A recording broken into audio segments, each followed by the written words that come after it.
भरत मोरे, माझ्यासोबत अनिल गायकवाड आणि विनय भगत आणि अहिल्यानगरमधून आमचे शिवसेनेचे नेते, शिवसेनेचे शहर किरण भाऊ काळे या ठिकाणी भेट देण्यासाठी आलेत. मराठा समाजाचे नेते या ठिकाणी आलेत.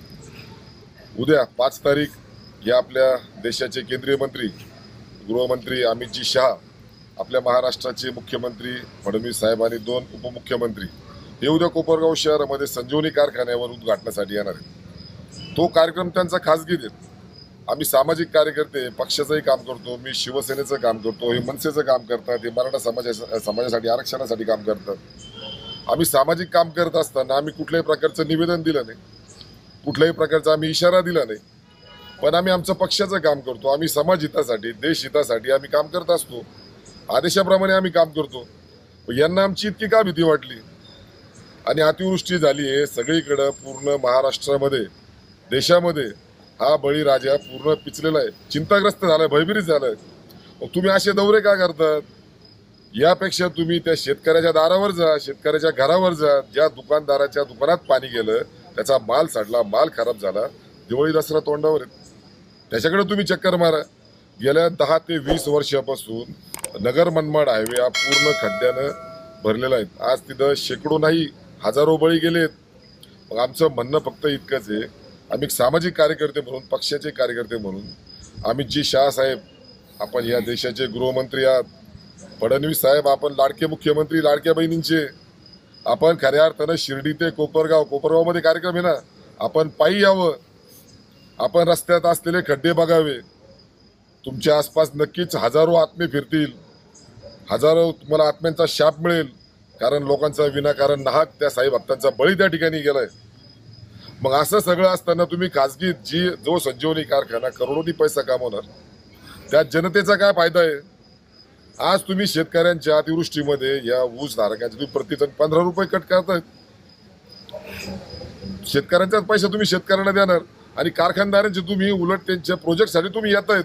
हरकत नाही, आमचा विरोधही नव्हता, आम्ही तुम्हाला कोणता इशाराही दिला नव्हता.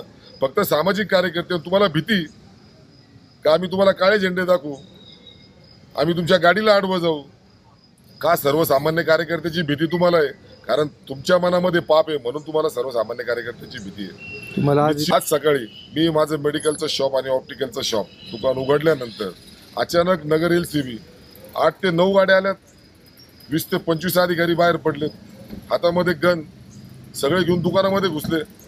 आम्ही काही देशद्रोह केला? आम्ही अतिरेकी का? आम्ही बलात्कारी, खुनी, दरोडेखोर आहेत? अशा प्रकारे माझ्या दुकानात आले. माझे ग्राहक सुद्धा त्या ठिकाणून पळून गेलेत. ज्या ग्राहकांकडून मी पैसे कमवतो, माझा उदरनिर्वाह चालतो, ते ग्राहक माझ्या दुकानातून पळून गेलेत. मला दरोडेखोरासारखं, अतिरेक्यासारखं, देशद्रोहासारखं मला पोलीस स्टेशनला आणण्यात आलं. सकाळपासून आम्हाला पाण्याचं थेंब दिलं नाही, जेवणाला सुद्धा दिलं नाही. जे आमचे पोलीस अधिकारी बिचारे ते आता विचारतायत तुम्ही जेवण करा, आम्हाला दिवसभर का विचारलं गेलं नाही? का आमची हाल करतायत? का आमच्यावर प्रशासनाचा एवढा अन्याय होतोय? हा कुणाच्या तरी दबावाखाली होतोय? निश्चितच येत्या काळामध्ये आम्ही आता काळे झेंडे दाखवले नाही, पण आता तुम्हीच आम्हाला गुन्हेगार बनवता असं वाटतंय. येत्या काळामध्ये आता मोदी साहेब येतील, मोदी साहेबांना काळे झेंडे दाखवायचे का आम्ही? प्रशासनाकडे आमची फक्त एवढीच मागणी आहे, या अतिवृष्टीमुळं हा बळीराजा पूर्ण ग्रासलेला आहे, पिचलेला आहे, तो चिंताग्रस्त आहे, त्याला तातडीची मदत मिळावी. घोषणांचा पाऊस नकोय. सगळ्यात महत्त्वाचं, कोपरगाव शहरामध्ये अनेक दुकानांमध्ये पाणी गेलंय, खडकी परिसर आमचा पूर्ण पाण्याखाली गेलाय. त्या ठिकाणी एवढे मोठे नेते आहेत, त्यांनी भेट द्यावी. तिसरा आमचा विषय होता, कोपरगाव ग्रामीण पोलीस स्टेशनची इमारत 2 ते 3 वर्षापासून भग्नावस्थेत, ती अख्खी नवीन बिल्डिंग पडलेली आहे. जुन्या बिल्डिंगमध्ये अक्षरशः दांडे पटायचं आहे, ती केव्हाही पडेल आणि 5-50 पोलीस आमचे बंधू त्या ठिकाणी मरण पावतील अशी परिस्थिती बिल्डिंगची आहे. एवढे मंत्री येत आहेत, एवढे मुख्यमंत्री, उपमुख्यमंत्री येत आहेत, एक मंत्री पाठवून फक्त साधी रेबिन कापायची, पोलिसांचे जीव वाचवायचे, याच आमच्या मागण्या आहे. आणि जो नगर मनमाड हायवे तिथे खड्डे नाही, तिथला रस्ता तुम्ही नव्यानं करा, एवढीच आमची रास्त मागणी. लोकशाही पद्धतीने आम्ही ती मागणी केली, पण आमच्यावर अन्याय झाला. आम्हाला सकाळपासून कोपरगाव पोलीस स्टेशन, संध्याकाळी आम्हाला अहिल्यानगरमध्ये आणलं, तो काला पोलीस स्टेशनमध्ये आम्हाला इथे ठेवलंय. कोपरगाव शहर पोलीस स्टेशनला आणल्यानंतर आमची साधी मेडिकल सुद्धा त्यांनी केली नाही. मेडिकल तर केलीच नाही, आम्हाला खाण्यासुद्धा, पिण्यासाठी पाणीसुद्धा दिलं नाही, खाण्यासाठी आम्हाला अन्नसुद्धा दिलं नाही. आमचे मेडिकल केले, आम्हाला याच्या आधी नोटीससुद्धा दिली नाही. मग अशा प्रकारे तुम्ही तुमची भाजपाची हुकुमशाही करतायत, याचा अर्थ असा होतोय तुमच्या हुकुमशाहीला निश्चितच आम्ही सामाजिक कार्यकर्ते शिवसेना पक्षाच्या वतीने आम्ही सगळे आमचे कार्यकर्ते तुमच्या हुकुमशाहीला घाबरणार नाही, लक्षात ठेवा.